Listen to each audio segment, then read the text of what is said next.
Jawahar Nagar dumping yard సమస్యను పరిష్కరించాల్సిన బాధ్యత ముఖ్యమంత్రి రేవంత్ రెడ్డిపై ఉందని మల్కాజ్గిరి పార్లమెంటు సభ్యులు ఈటల రాజేందర్ అన్నారు. డంపింగ్ యార్డు కారణంగా కొన్నేళ్లుగా మల్కాజ్గిరి పార్లమెంటు పరిధిలో ప్రజలు తీవ్ర ఇబ్బందులు ఎదుర్కొంటున్నారని ఎంపీ అన్నారు. సికింద్రాబాద్లోని జవహర్ నగర్ డంపింగ్ యార్డును కమిషనర్ వినయ్ కృష్ణారెడ్డి అధికారులతో కలిసి ఎంపీ రాజేందర్ పరిశీలించారు.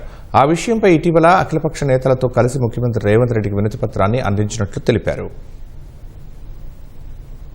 రాష్ట్ర ప్రభుత్వం రామ్గీతో అగ్రిమెంట్ చేసేటప్పుడు వాసన రాదని, పొల్యూషన్ ఉండదని, ఎకలాజికల్ బ్యాలెన్స్ ఎక్కడ కూడా దెబ్బ తినదని, మానవ ఆరోగ్యానికి ఎక్కడ కూడా హాని జరగదని చెప్పి హామీలు ఇచ్చి కానీ 15 సంవత్సరాల కాలంలో రోజుకు 10,000 మెట్రిక్ టన్నుల చెత్త ఇవాళ వస్తా ఉంది. చెత్తను ఆపరేట్ చేయడంలో, చెప్పిన కండిషన్స్ అమలు చేయడంలో పూర్తిగా విఫలమైనట్టుగా కనపడతా ఉంది. వీళ్ళు చర్చించడం ప్రపంచంలో ఎక్కడ ఏ గొప్ప టెక్నాలజీ అయితే ఉందో అడాప్ట్ చేసుకొని జీరో పొల్యూషన్ తో ఎకలాజికల్ బ్యాలెన్స్ దెబ్బతినకుండా, మానవ కళ్యాణానికి, మానవ ఆరోగ్యాన్ని దెబ్బతినకుండా చేయాలని చెప్పడం జరిగింది. ఇది పూర్తిగా అమలయ్యేంత వరకు కూడా వదిలిపెట్టే ప్రసక్తి లేదు. రాజకీయాలు కాదు ఇక్కడ కావాల్సింది. 16-17 లక్షల మంది జవహర్ నగర్ చుట్టుపక్కల జీవించే వాళ్ళు కాబట్టి న్యాయం చేయాల్సిన బాధ్యత ఎంపీగా నా మీద కూడా ఉంది. గతంలో ఎంపీగా పనిచేసిన రేవంత్ రెడ్డి గారి మీద కూడా ఉంది కాబట్టి ఇవాళ వారే ముఖ్యమంత్రి స్థానం ఉన్నారు కాబట్టి ఆనాడు కొట్లాడిన దాన్ని ఇవాళ సఫలం చేయాల్సిన బాధ్యత ఉంది కాబట్టి సంపూర్ణంగా పరిష్కారమైనంత వరకు మేము వెంబడి ఉంటాం.